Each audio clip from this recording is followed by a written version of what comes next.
Harry's good friends Hermione and Ron are the light in all of this darkness. But even those bonds get tested as the Dark Lord's forces take control. I think this film really is about the trio. It's about their friendship, and there's a lot of tension actually between the three of them, which there never really has been before. But Ron gets really jealous because he thinks there's something going on with Hermione and Harry when there isn't. So he leaves, and then Hermione gets upset, and then he comes back and he tries to like get her to come round again, but she's pretty angry. But yeah, so lots of tension between the three of them. It was fun to play, you know, to like develop those relationships. This one feels very different, I think. I think because we're not at Hogwarts this time around, that changes the whole dynamic a lot. And particularly with the three of us, we see the kind of much darker side of these characters because of this. Because the environment is so kind of harsh now. It's kind of Voldemort's back, and it's kind of everywhere we go, we're kind of risking our lives, and we're living in this little tent on the run. We're kind of all just all three of us, and particularly with Ron, there's a lot going on with him. He's kind of frustrated at Harry because he's not really getting us anywhere, and he doesn't really know what he's doing. And yeah, he's paranoid and he's scared, and there's a lot of kind of clashes within the group, and it's quite cool to see that. Was it fun for you, or I guess a nice change of pace for you to really get in there? Because you, like you mentioned, there's some dark tone that comes out in your character, a side of Ron Weasley that we really haven't seen, even in just the physical appearance. Like you were deeply bothered and troubled. Was it something kind of interesting and fun for you to delve into that area of your character?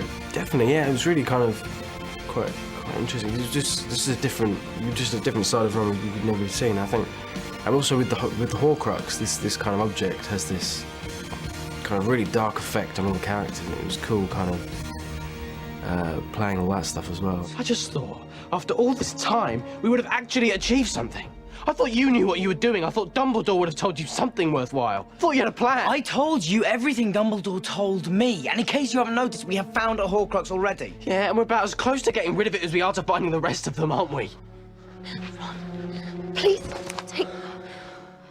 take the Horcrux. You wouldn't be saying any of this if you hadn't been wearing it all day. And you guys have obviously grown up on screen with these characters. Do you like the phase that your character is in now in these final two movies, and do you relate to it at all, and the kind of the angsty, pressurized kind of deal? Yeah, it was knackering actually. That's an English word. Is that knackering? Knackering. Let's find an American Let's equivalent. find an American equivalent. Shattered, just tiring. Tiring, exhausting. Tiring. See, exhausting. Let's stick with knackering. Okay. It's so much more elegant. Isn't it? Or something. It's a good word. You guys should start adopting it. Okay, knackering. We got it. It was absolutely knackering, and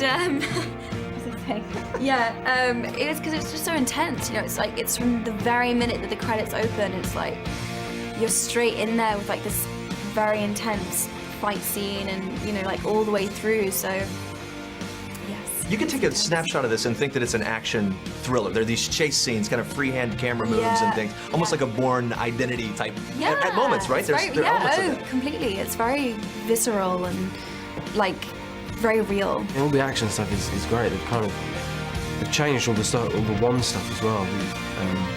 We used to get a ballet choreographer to teach us all these kind of wand moves, but this time around we were taught by like kind of stuntmen, and it was all kind of inspired by sword play and stuff. So it was, yeah, everything's kind of got a lot more kind of aggressive, and it's really cool.